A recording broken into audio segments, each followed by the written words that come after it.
Meus irmãos, esta noite eu gostaria de estar meditando com vocês a respeito de um tema que eu gosto muito.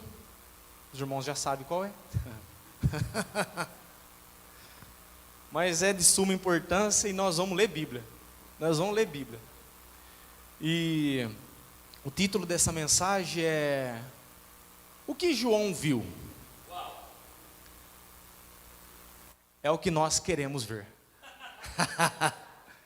O que João viu é o que nós queremos ver. Então, para quem não conhece, João, ele é o discípulo amado, ok?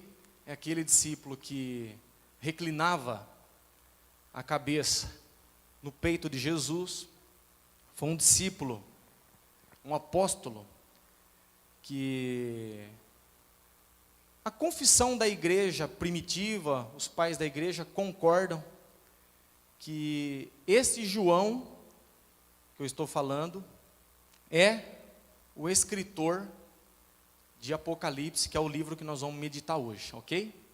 Então, esse João, esse apóstolo foi muito tratado por Cristo, porque quem tem costume de ler os evangelhos sabe que ele, junto com o irmão dele, eles eram meio nervosos, tanto que ganhou o apelido de Boanerges, né?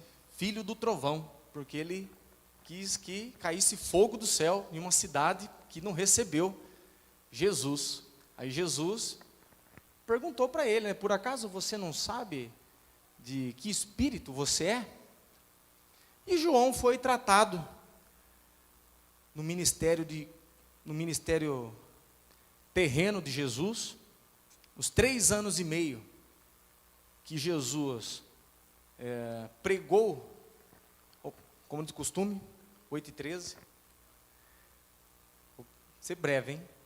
Os 3 anos e meio que Jesus ministrou o Evangelho, que Jesus percorreu, né, na terra, operando cura, operando maravilhas, operando multiplicação de pães, né? Isso o ministério de Jesus começa com 30 anos, né, como de costume dos reis, dos sacerdotes, né, que começava o seu ministério com 30 anos de idade.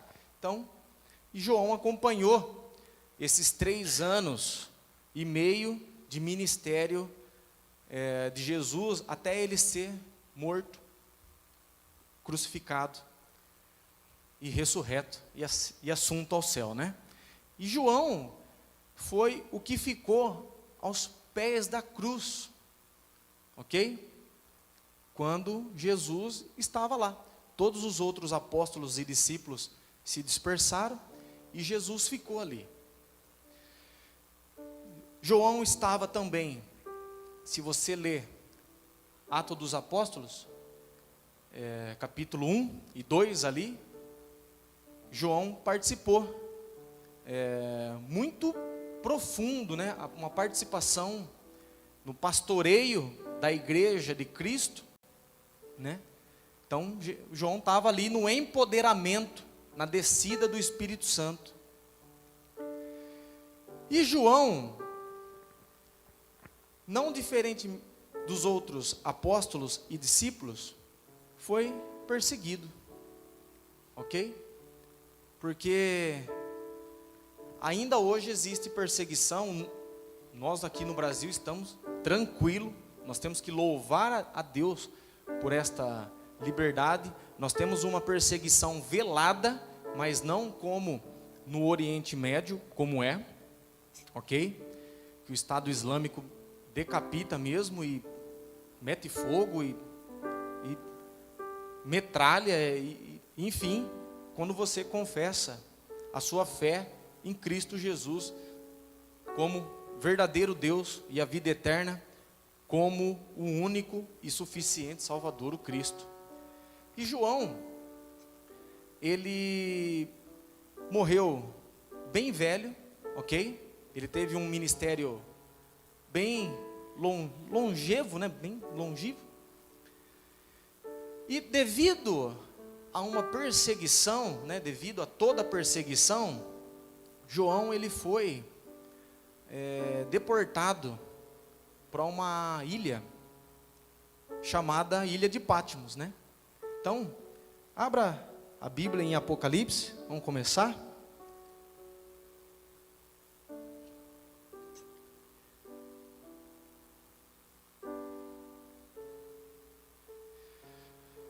Apocalipse capítulo 1. Então nós vamos saber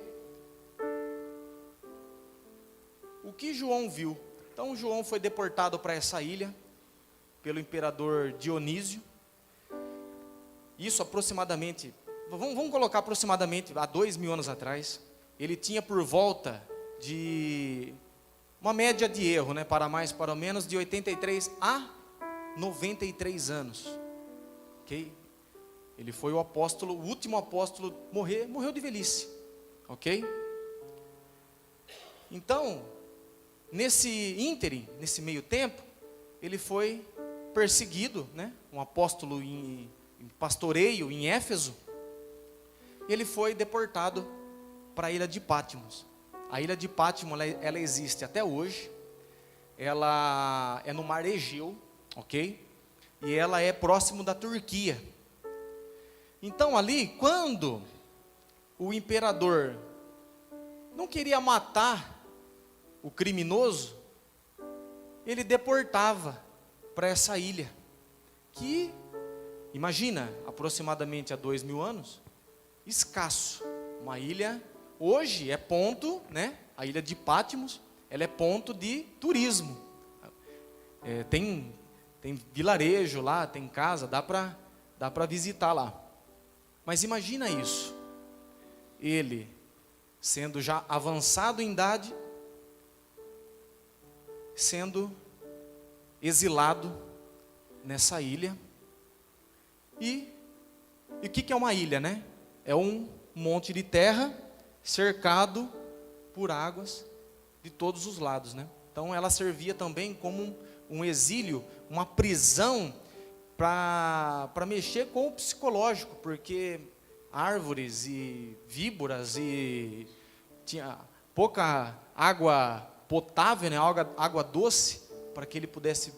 Então, era para ser uma morte lenta. Então, o Senhor aparece para João, o discípulo amado, o apóstolo amado por Cristo. E o que está escrito? Então, o que é Apocalipse?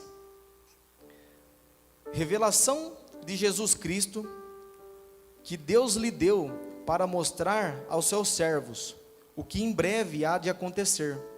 Ele enviou o seu anjo para torná-la conhecido ao seu servo João, que dá testemunho de tudo o que viu, isto é, a palavra de Deus e o testemunho de Jesus Cristo. Feliz aquele que lê as palavras desta profecia, e felizes aqueles que ouvem e guardam o que nela está escrito, porque o tempo está próximo. Vai no versículo 9.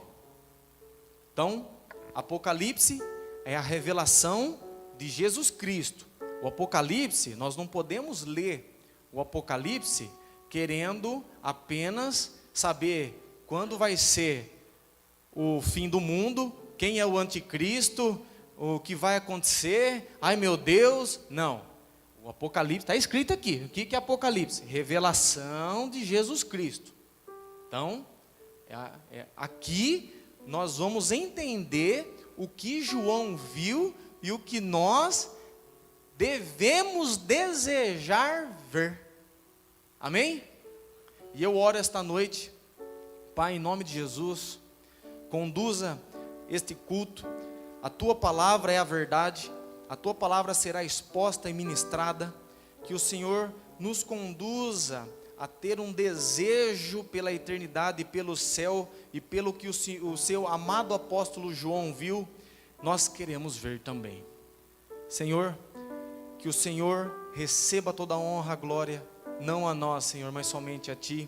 Espírito Santo, que mova no nosso meio, e que haja ministração nos corações, em nome de Jesus, amém. Então, no versículo 9, está escrito: eu, João, irmão e companheiro de vocês, no sofrimento, no reino e na perseverança em Jesus, estava na ilha de Pátimos, por causa da palavra de Deus e do testemunho de Jesus. Ok? Então, gravem uma coisa: a ilha de Pátimos não é o fim. Amém? A ilha de Pátimos não é o fim. Então agora, se vocês fizerem a leitura atento, sabendo que quem é João, quem é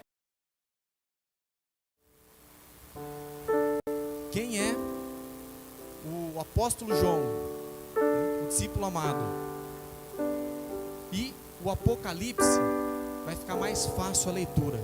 E se vocês souberem aonde ele estava e de quem ele recebeu essa revelação, fica muito mais fácil a leitura, ok? Então, vamos pular direto para o capítulo 21.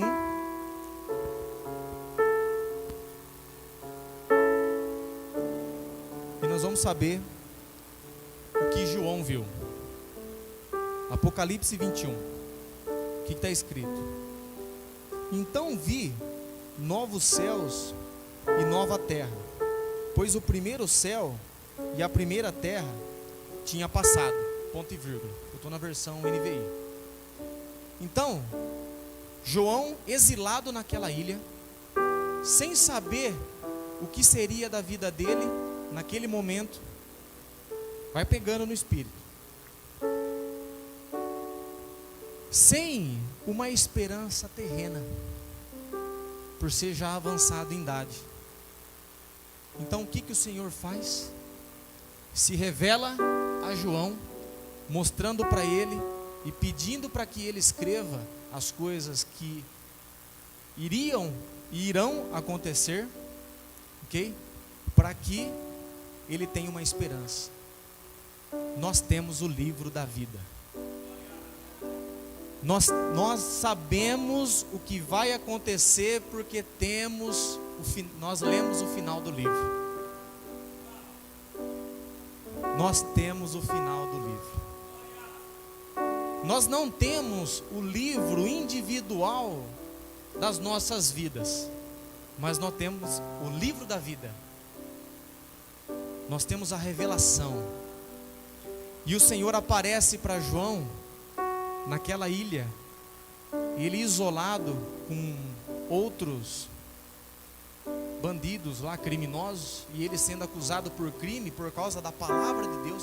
Se você reparou no capítulo 1 ali, e ele viu novos céus e nova terra.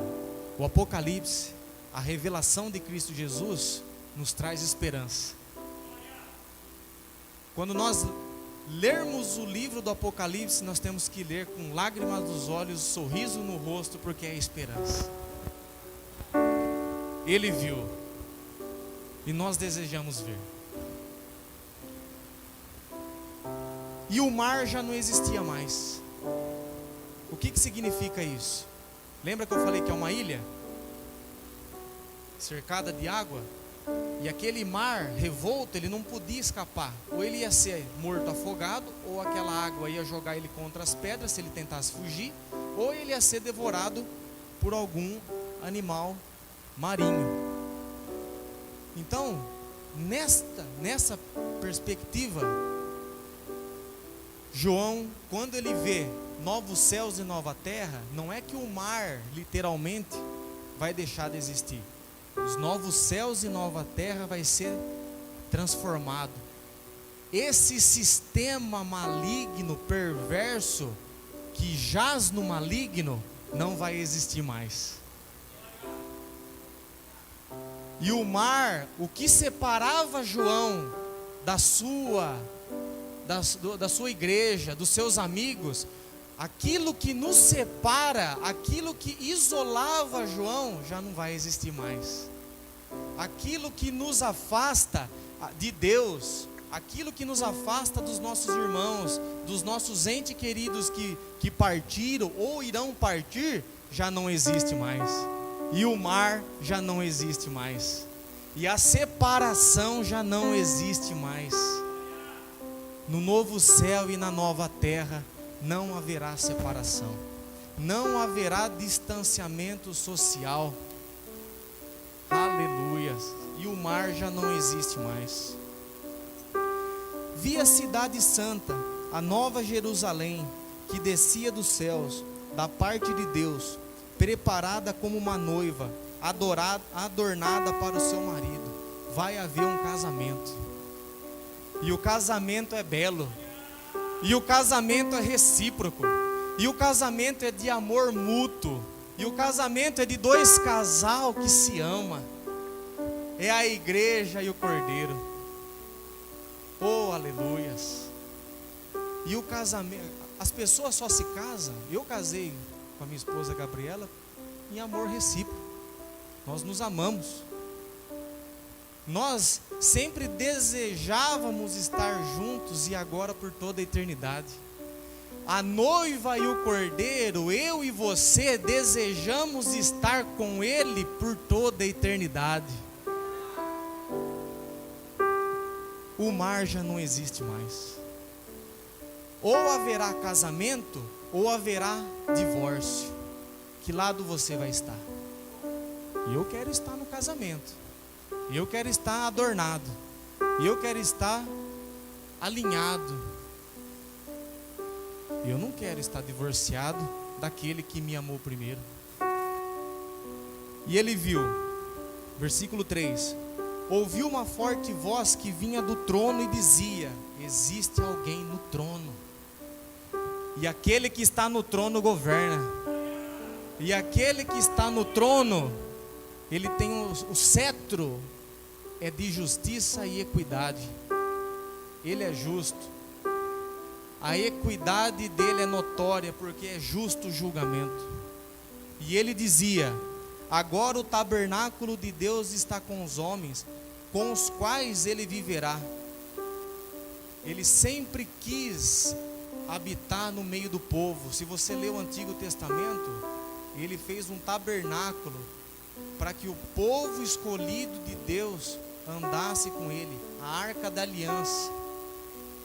Em João 1, se vocês lerem, no grego, quando Jesus habitou, é tabernaculou. Jesus, ele morou, ele andou, o tabernáculo entre nós. É o Emanuel, é o Deus conosco, é o Deus que sempre quis ter relacionamento com o seu povo, com as suas criaturas, com os seus filhos. E com os quais ele viverá. Com os quais aqui, é aquele que já desejava aqui na terra estar com ele por toda a eternidade. Com os quais ele viverá, porque desejaram estar já. Eles serão os seus povos, e o próprio Deus estará com eles, e será o seu Deus. Então, por toda a eternidade, nós vamos estar com ele, e ele conosco, vendo, adorando, num casamento, um amor recíproco, o amor que começou na conversão. Lembra da sua conversão? O amor que começou na perseverança, na vontade, no amor do congregar com os irmãos, mesmo com os defeitos de cada um. 4. Ele enxugará dos seus olhos toda lágrima. Ei, João, chora não, João. Se tem lágrima, vai ser enxugado. Ei, João, você está exilado? Eu enxugarei as suas lágrimas. Ele enxugará as nossas lágrimas. E o mar já não existe mais. Aleluias. Não sei se eu vou acabar de pregar, hein? Não haverá mais morte, não haverá nem tristeza. João, você sabe, João. Você sabe, João. Calma, João. Calma, ei, calma.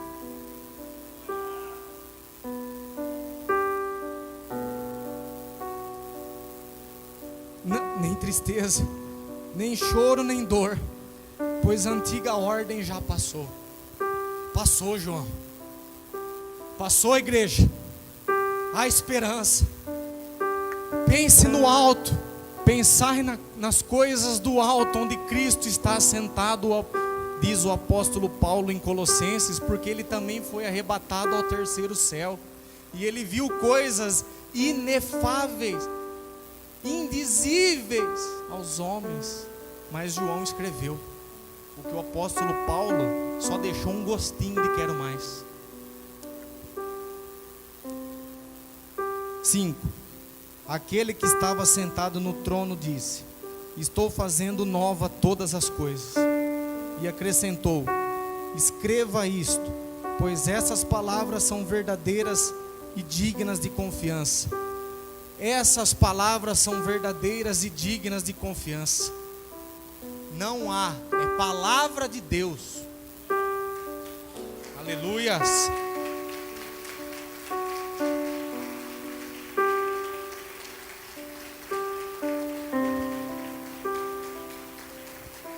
A Ele a glória. O novo céu e a nova terra só vai ser esplêndido porque Ele vai estar lá. O novo céu e a nova terra sem Ele não é nada, não serve para nada, é porque Ele vai estar lá. Amém? 6. Disse-me ainda: está feito. Eu sou o alfa e o ômega, o princípio e o fim. Ele é o começo, Ele é o fim. Ele é antes de todas as coisas e Ele é o fim de todas as coisas. Ele não tem começo, não tem meio, e no fim Ele é. Ele é.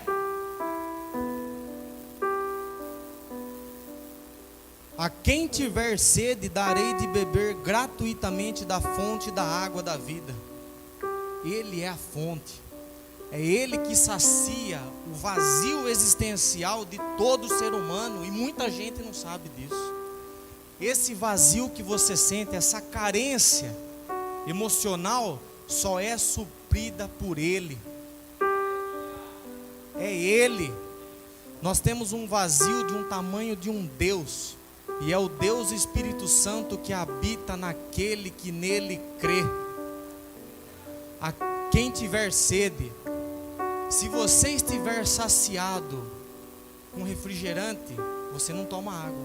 Se você estiver saciado com cerveja, você não toma água.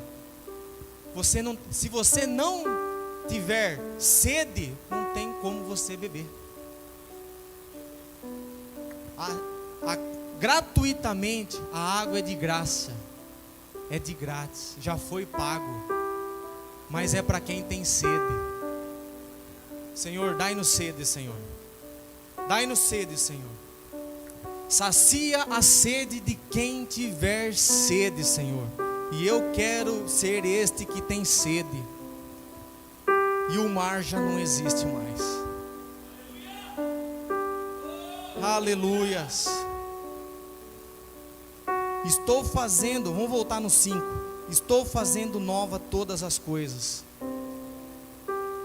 Ele é um Deus criador, que criou todas as coisas, e é um Deus restaurador. Ele fez novas coisas no Diego Velho.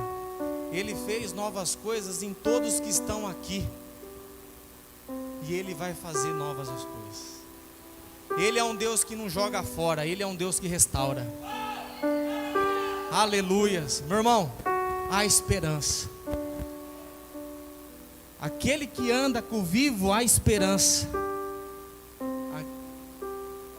Nós temos um Deus restaurador que não dispensa, que não joga fora. E Ele enxugará dos nossos olhos toda lágrima.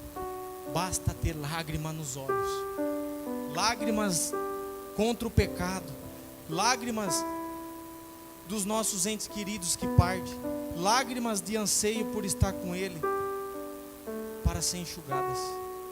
E nós devemos ter sede. A quem tiver sede, meu irmão, tenha sede. Se você não tem sede, ore para que você tenha sede.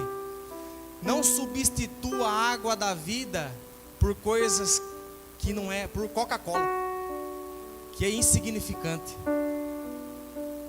Receba da água da vida, seja saciado pela água da vida. 7. O vencedor herdará tudo isto, e eu serei o seu Deus, e ele será o meu filho. A todos quanto nele recebeu, deu-lhes o poder de ser chamado filhos de Deus. O mesmo João escreveu isso. Somos filhos por receber Cristo Jesus. Fomos enxertados na família, fomos adotados na família de Deus, e Ele enxugará dos nossos olhos toda lágrima. Não haverá tristeza nem dor, e o mar já não existe mais. Não haverá separação mais.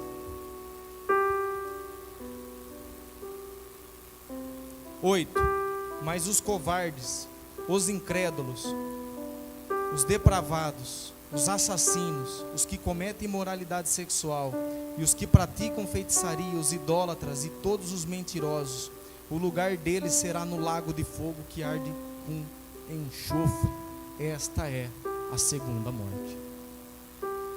Senhor meu Deus, que eu não me ache nesta lista, Senhor. Que os meus irmãos que estão nesta noite não sejam achados nesta lista, Senhor.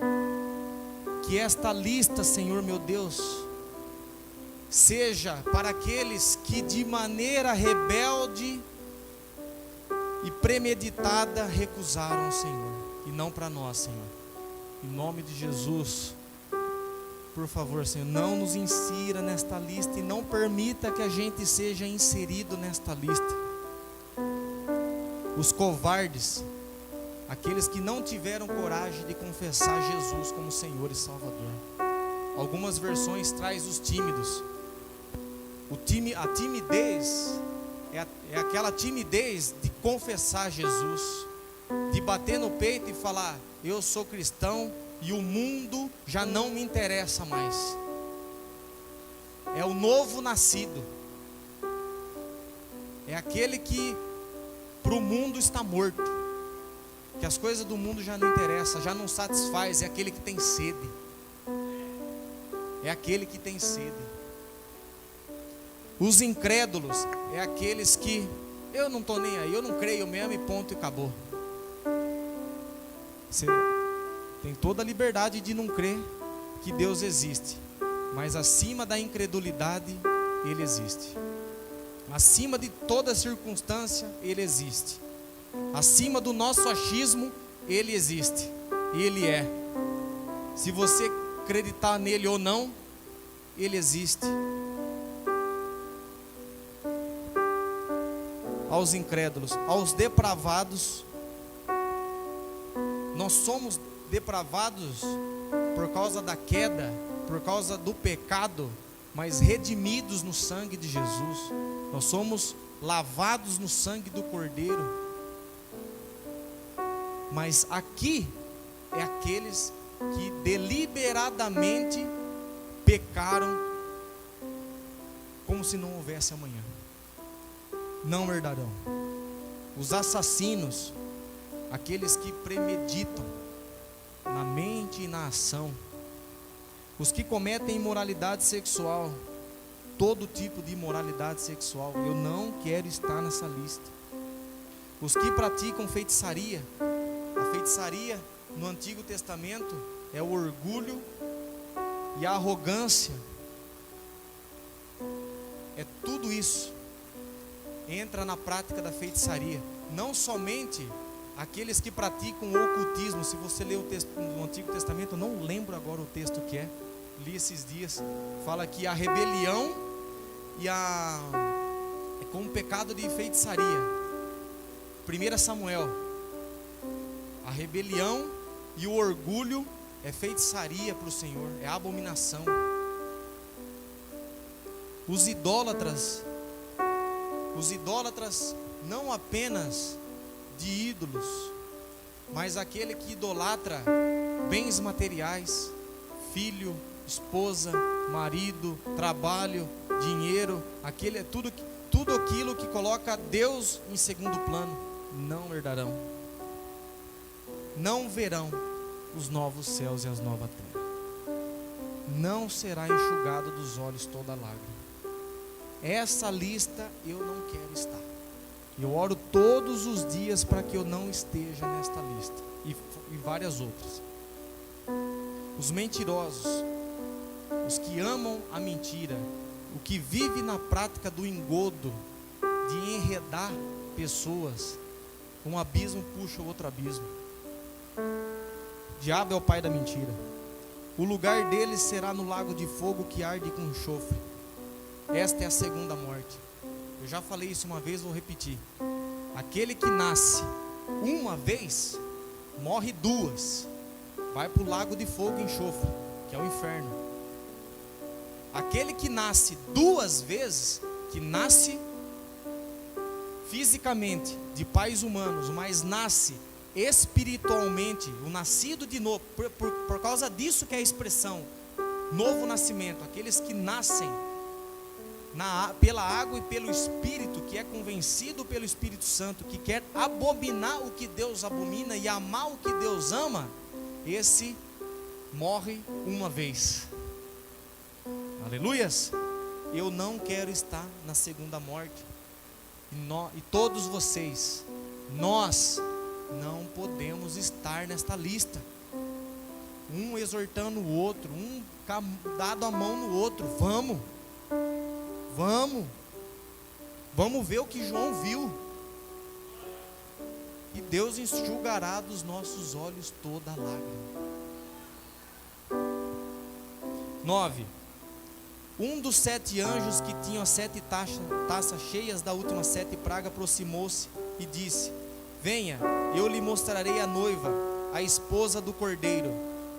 Ele me levou no espírito a um grande alto monte e mostrou-me a cidade santa, Jerusalém, que descia dos céus da parte de Deus. Ela resplandecia com a glória de Deus. A igreja vai resplandecer com a glória de Deus. Aqui se refere à igreja. E o seu brilho era como de uma joia muito preciosa, como jaspe. Não vou explicar porque não vai dar tempo. Clara como cristal. 12. Tinha um grande e alto muro com 12 portas e 12 anjos junto às portas. Nas portas estavam escritos os nomes das 12 tribos de Israel, os salvos do Antigo Testamento. É um simbolismo apontando para todos os 12 do Antigo Testamento, os que foram salvos. O Antigo Testamento, as pessoas desejavam, eles sacrificavam os animais, o cordeiro sem mancha, perfeito, imaculado, apontando para um Salvador. Eu necessito do perdão, eu aponto para um Salvador futuro. Nós hoje, o cordeiro já foi morto. Nós hoje apontamos para trás, por isso que a ceia é fazer isso em memória de mim, em memória. Então o pessoal do Antigo Testamento, as 12 tribos que vai ser os salvos lá, apontava para o futuro, nós apontamos para o passado. Nós olhamos para trás, em memória de mim, ok? 13. Havia 3 portas ao oriente, 3 ao norte, 3 ao sul e 3 ao ocidente. O muro da cidade tinha 12 fundamentos, e neles estavam os nomes dos 12 apóstolos do Cordeiro. Agora, a igreja, apontando a salvação para os salvos no Antigo Testamento, a salvação para os salvos gentios do Novo Testamento. O povo de Deus, aqueles que entendem e reconhecem Jesus como o único e suficiente Salvador, aqueles que desejavam sempre o Salvador. Está aqui, o povo de Israel, o povo eleito e o povo gentil que somos nós. Aqui é a representação, que não haverá mais distinção. 15. O anjo que falava comigo tinha como medida uma vara feita de ouro para medir a cidade, suas portas e seus muros. A cidade era quadrangular, por isso, igreja do Evangelho quadrangular, só para título de curiosidade, de comprimento e larguras iguais. Ele mediu a cidade com vara, tinha 2.200 quilômetros de comprimento, e a largura e a altura eram iguais em comprimentos. Seremos iguais. Povo eleito, salvos por toda a eternidade. Amém? Glória.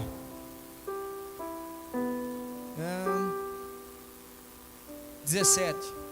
Ele mediu o muro e deu 65 metros de espessura, segundo a medida humana que o anjo estava usando.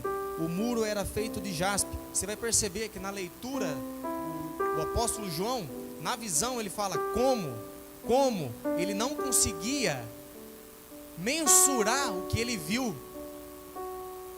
Deixa eu colocar uma linguagem que eu consiga entender. Como de ouro, como de jaspe, como de ouro. Entendeu? Não que vai ser, mas se for também, ele vai fazer todas as coisas novo de novo. Ok? Então, vamos prosseguir. Ele está mostrando o belo, ele está mostrando a importância, ele está mostrando a preciosidade dos eleitos, que somos nós, eu e você, preciosos, como pedra preciosa, na eternidade com Cristo, iguais perante Ele.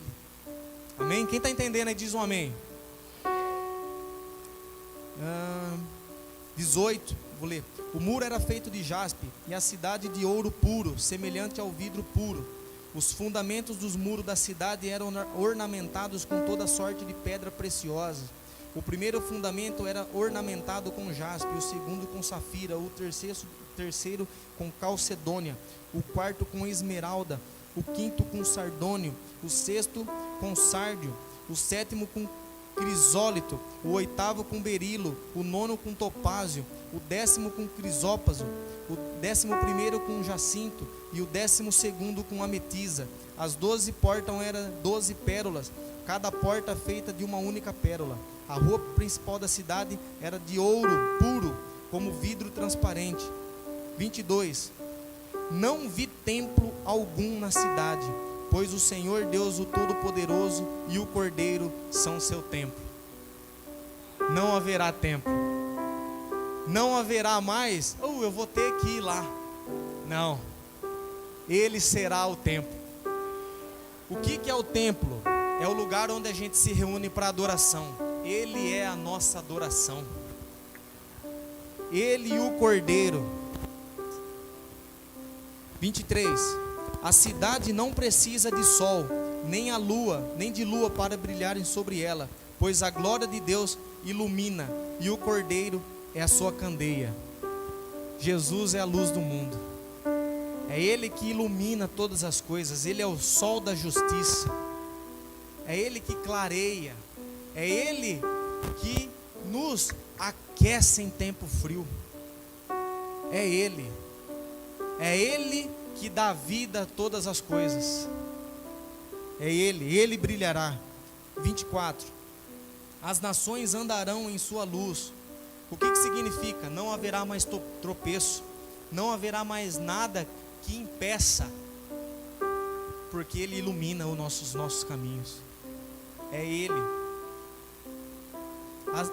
E trarão a sua glória. 25. As portas jamais se fecharão de dia, pois ali jamais fecharão de dia, pois ali não haverá noite. O que significa isso?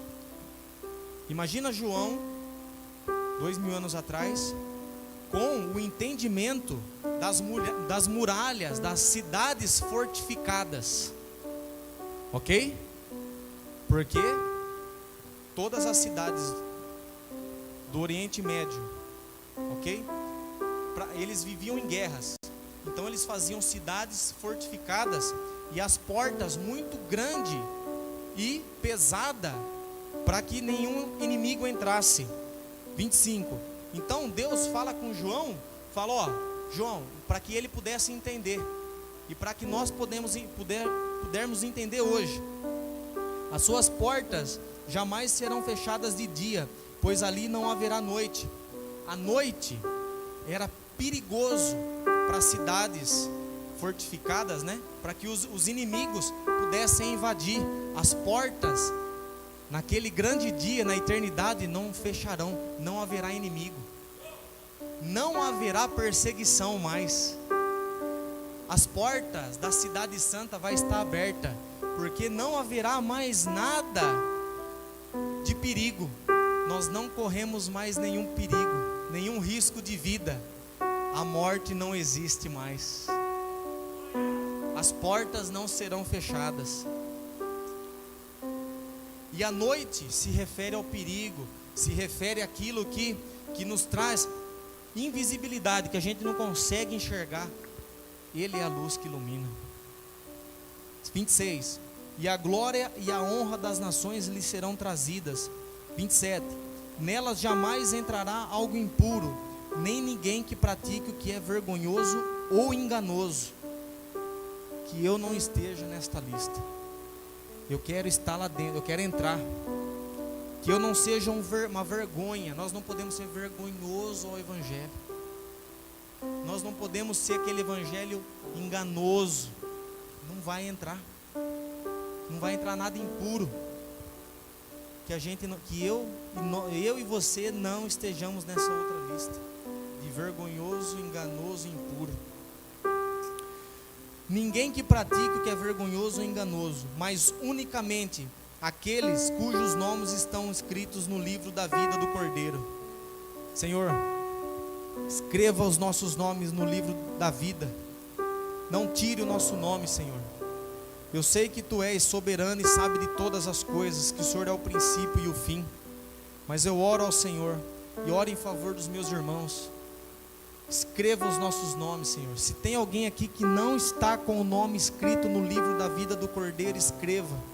Espírito Santo, que haja convencimento, que haja quebrantamento, que haja esperança, que haja entendimento que nós necessitamos de um Salvador. Escreve os nossos nomes no livro da vida do Cordeiro, somente aquele cujos nomes estão no livro da vida do Cordeiro. 22.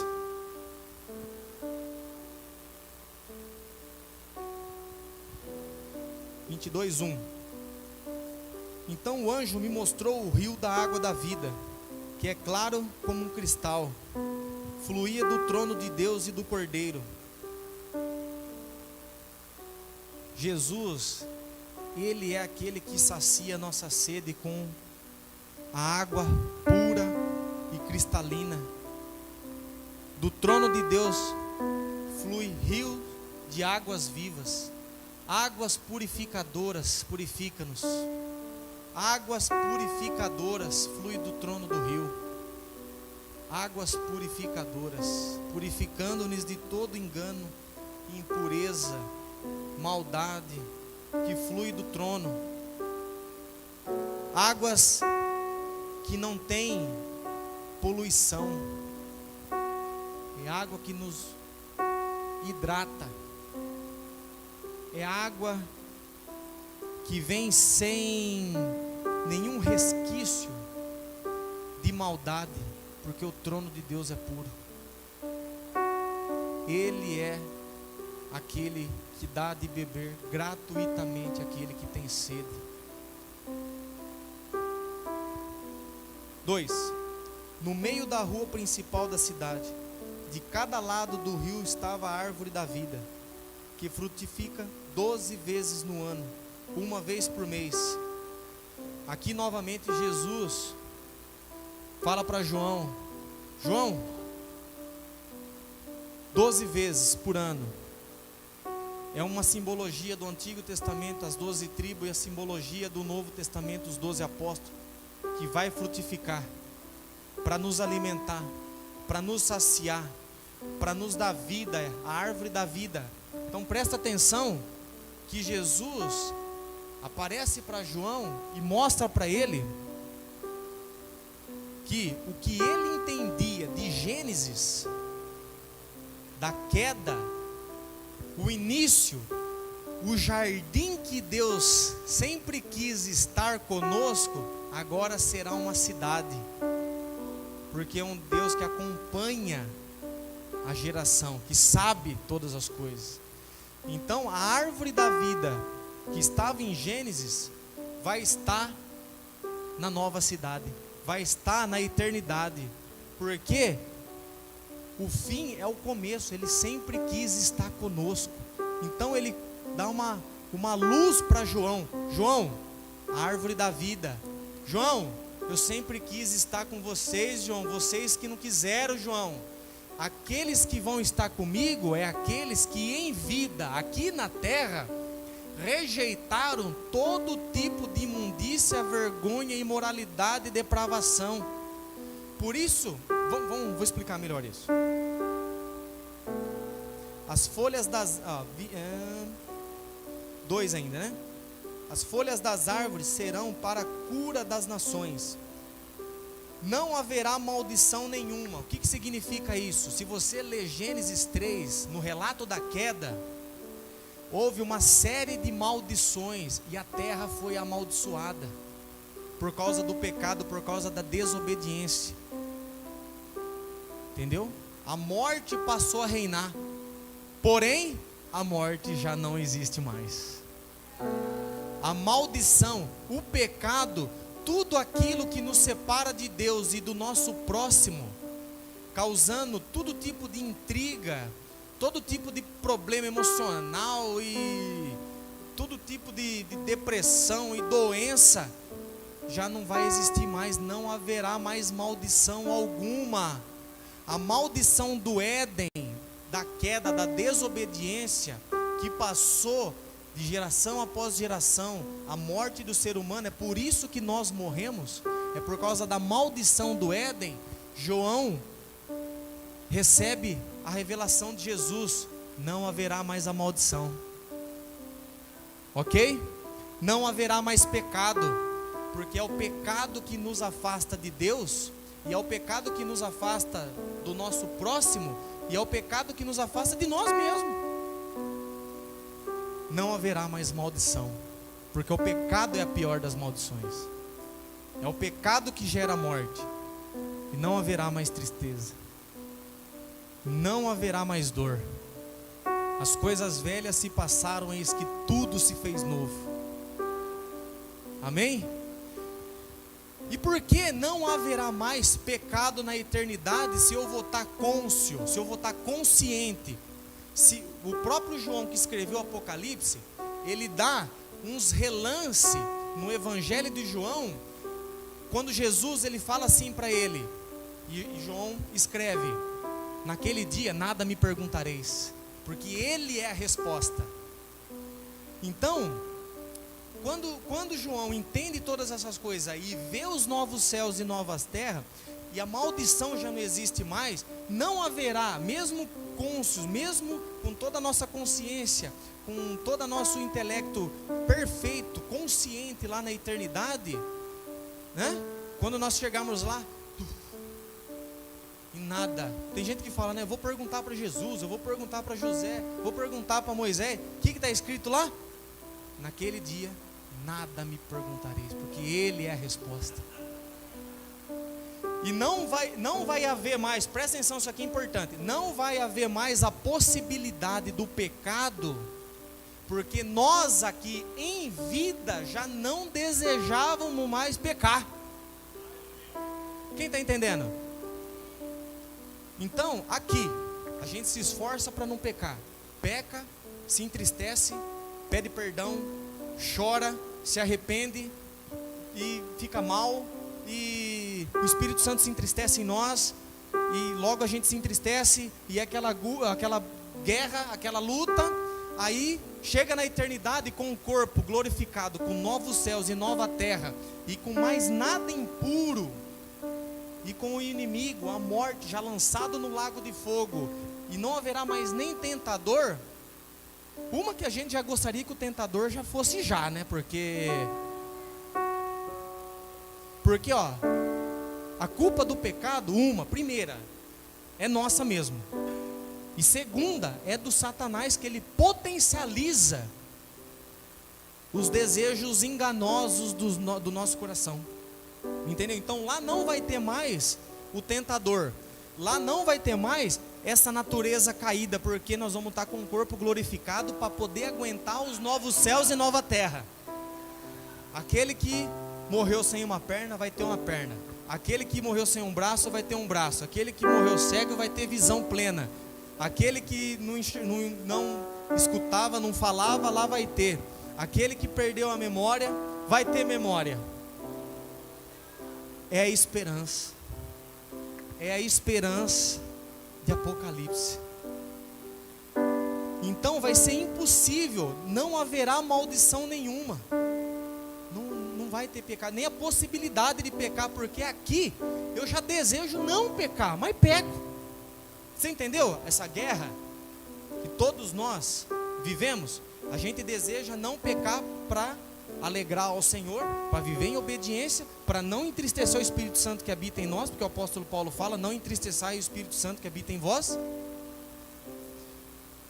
Nós não queremos que o Espírito Santo sente ciúmes, porque o Tiago fala que por acaso não sabeis que o Espírito Santo que habita em vós sente ciúmes? Então a gente já aqui já não desejamos pecar, quiçá lá não haverá possibilidade. Então por isso que aquele que vai estar na eternidade é aquele que desejou estar com ele aqui. Quem está entendendo o que eu estou falando? Aquele que tiver sede, venha. Então nós temos que ter sede para lá ser saciado por toda a eternidade. Amém? Então vamos lá. O trono de Deus e do Cordeiro estará na cidade, e os seus servos servirão. Presta atenção que nós vamos fazer? Nós vamos servir. 4. Eles verão a sua face. Nós o veremos. Nós o veremos. Nós ainda não vemos ele. Nós não sabemos quem ele é. Em João 17, ele ora em nosso favor por aqueles que iriam crer que somos nós. E nós temos que desejar ver a face dele. É por isso aquela canção, né? Eu quero ver a face do meu Criador, eu quero ver a face daquele que primeiro me amou. Eles verão a sua face, e o seu nome estará em suas testas. Vai estar Jesus. Jesus, o nome do pecado mais que o Satanás te acusa, depravado, pecador, maligno, não vai haver, vai estar Jesus. Jesus o Cristo. Jesus o Cristo. É meu. É meu, é meu. Nós vamos estar lá, vendo a face dele, e com o nome escrito nas nossas testas, que significa a nossa consciência plena dele. Quem está entendendo? Então vamos lá. 5. Não haverá mais noite, não haverá mais perigo, não haverá mais inimigo, não haverá mais nada que nos deixe impedido de ver. Eles não precisarão de luz, nem de candeia, nem da luz do sol, pois o Senhor Deus o iluminará, e eles reinarão para todo sempre. E nós reinaremos para todo sempre. Aquele que perseverar até o fim será salvo. 6. E o anjo me disse: estas palavras são dignas de confiança e verdadeiras. Estas palavras são dignas de confiança e verdadeiras. É a palavra de Deus. Jesus é a palavra de Deus. Quem está entendendo? Quem apareceu para João? Jesus. E o anjo disse: estas palavras, esta palavra, é Jesus, a palavra, é digna de confiança e verdadeira. O Senhor, o Deus dos espíritos dos profetas, enviou o seu anjo para mostrar aos seus servos as coisas que em breve hão de acontecer. 7. Eis que vem em breve. Jesus voltará, porque Ele está vivo. O nosso herói vive. Nós não temos um herói morto, nós temos um Salvador vivo. Feliz é aquele que guarda as palavras da profecia desse livro. Somos felizes por guardar as profecias desse livro. Se você está triste, seja feliz guardando as palavras deste livro. Se você se sente com vazio, tenha sede, sacia esse vazio, enche esse vazio com o Espírito Santo. Não vos embriagueis com vinho, mas enchei-vos do Espírito Santo. Amém? Então, para encerrar, versículo 12, vou pulando aqui. Eis que vem em breve, a minha recompensa está comigo, e eu retribuirei a cada um de acordo com o que fizer. Eu sou o Alfa e o Ômega, o princípio e o fim, o primeiro e o último, o princípio e fim. 14. Felizes os que lavam suas vestes, e assim têm o direito à árvore da vida, e podem entrar na cidade pelas portas.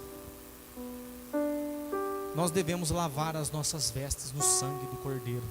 É o sangue alvejante, é o sangue purificador, é o sacrifício vicário purificador, substitutivo.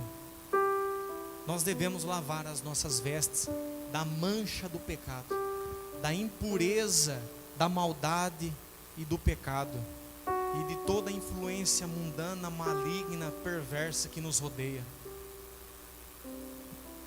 Lava as nossas vestes no seu sangue, Jesus, por favor, Senhor, pois nós queremos entrar pelas portas, porque aquele entra por trás, Jesus falou, aquele que entra por trás é ladrão e salteador. Aqui não vai ter, vai entrar pela porta. O que significa entrar pela porta? Vai ser bem recebido, vai ser aplaudido, vai ser bem recepcionado. É uma simbologia. Quando você entra aqui, que você é bem recebido, entra pela porta. Nós iremos entrar, mas só aqueles que tenham as vestes lavadas no sangue do Cordeiro. Amém? Então, para encerrar de vez, abre João.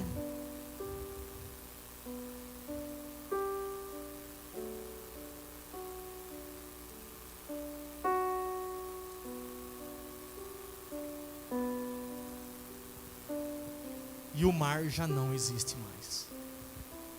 E Ele enxugará dos nossos olhos toda lágrima. E não haverá mais dor, nem física, nem emocional, nem angústia. Não vai existir. O Apocalipse é o livro da esperança. Se você estiver sem esperança, se você algum dia da sua vida não tiver esperança, leia o que João viu, deseja ver o que João viu. E foi o que Jesus falou em João 14:1.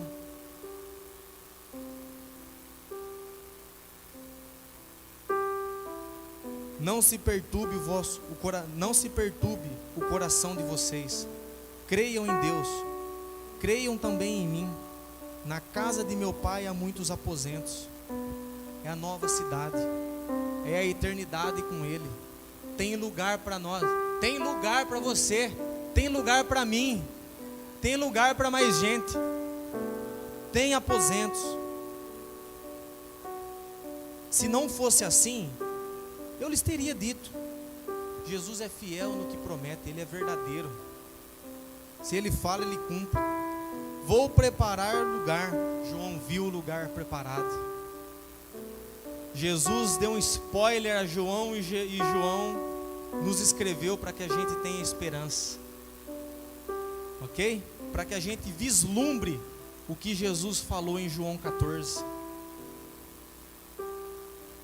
E se eu for e lhes preparar lugar, voltarei. Eis que em breve venho. Maranata. E o Espírito e a noiva dizem: vem. nós temos que desejar, porque o Espírito já deseja, e o Espírito Santo que habita em nós, e nós como noiva do Cordeiro, nós desejamos que Ele venha. O Espírito e a noiva dizem: vem, Maranata, ora vem, Senhor Jesus. E eu voltarei e os levarei para mim, para que vocês estejam onde eu estiver, e nós veremos a sua face, e nós estaremos diante dele. Vocês conhecem o caminho para chegar à nova cidade, a cidade santa, a eternidade, a nova Jerusalém é.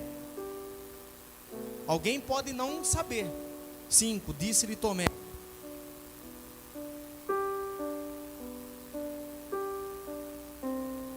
Shalom. Disse-lhe Tomé: Senhor, não sabemos para onde vai. Como então podemos saber o caminho? Então, qual é o caminho para a cidade santa, para a salvação, para a nova Jerusalém, para ver a face dele? Jesus respondeu: eu sou o caminho, a verdade e a vida. Ninguém vem ao Pai a não ser por mim. Amém? Fiquem de pé. Glórias ao teu santo nome, Senhor.